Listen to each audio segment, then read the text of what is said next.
Sobat Kita Setara. Kita semua pasti pernah merasa tertekan, stres, atau bahkan cemas menghadapi berbagai tantangan hidup. Tapi tahu nggak sih, ada cara-cara yang bisa kita pakai untuk mengelola stres dan emosi negatif itu dengan lebih baik. Yuk kita bahas beberapa strategi coping yang bisa membantu kita menghadapi masalah-masalah hidup.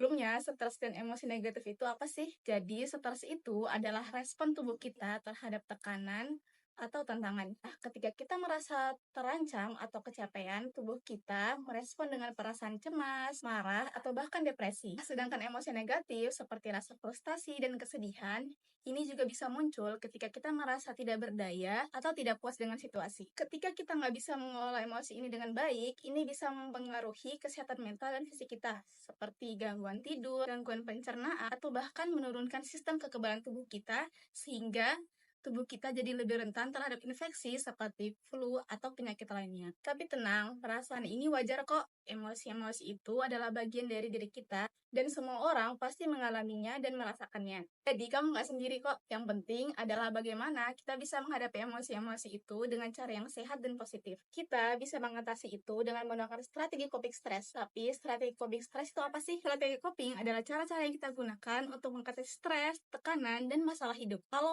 Kalau strategi coping positif itu membantu kita untuk mengelola emosi dengan cara yang sehat, sementara strategi coping negatif akan memperburuk masalah dan emosi kita, seperti menghindari masalah atau melampiaskan emosi dengan cara yang merugikan atau merusak. Penelitian dari Folkman dan kawan-kawan yang dilakukan pada tahun 1985 menunjukkan bahwa individu yang menggunakan strategi coping yang adaptif seperti problem solving dan dukungan sosial cenderung lebih baik dalam mengelola stres dan emosi negatif dibandingkan dengan mereka yang menggunakan strategi yang lebih pasif. Apa aja sih strategi coping positif yang bisa kita coba untuk mengelola stres dan emosi negatif kita? Yang pertama, terima kenyataan dan fokus pada hal yang bisa kamu kontrol.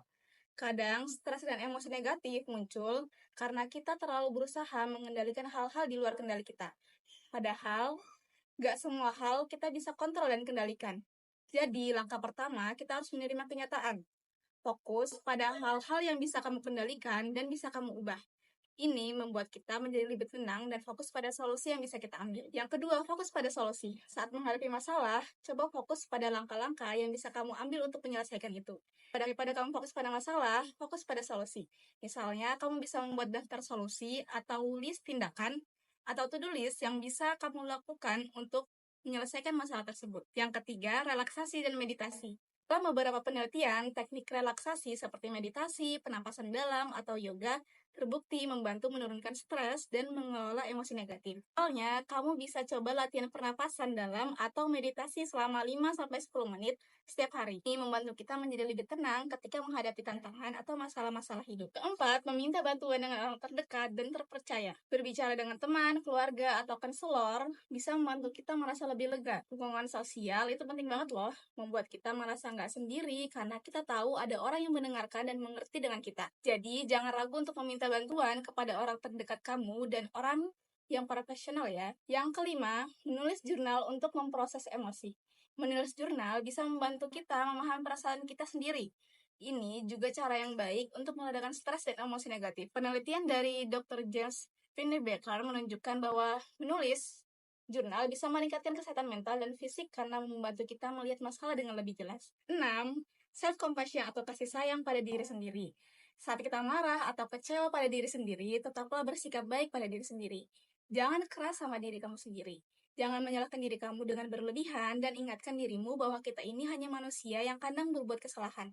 Dan emosi yang kamu rasakan itu wajar. Nah, sekarang gimana sih cara kita menghadapi tantangan hidup? Tantangan hidup pasti akan selalu ada, entah dalam bentuk pekerjaan, hubungan, atau masalah pribadi yang tidak bisa kita hindari.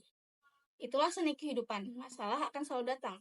Tapi, karena kita tidak bisa menghindarinya, yang bisa kita lakukan adalah mengontrol cara kita merespon masalah itu. Salah satu cara efektif untuk melakukannya adalah dengan mengubah cara pandang kita terhadap tantangan tersebut. Caranya adalah dengan memiliki growth mindset atau pola pikir bertumbuh. Menurut teori Carol Dweck, di dalam bukunya tentang growth mindset, orang yang memiliki pola pikir berkembang percaya bahwa mereka bisa belajar dan bertumbuh melalui tantangan. Jadi, lihat setiap kesulitan sebagai kesempatan untuk berkembang, bukan sebagai hambatan. Jadi, itulah beberapa strategi coping yang bisa membantu kita mengelola stres, emosi negatif, dan tantangan hidup. Nah, setiap orang punya cara yang berbeda dalam menghadapinya, Yang penting adalah kita mau mencoba dan mencari apa yang terbaik buat diri kita.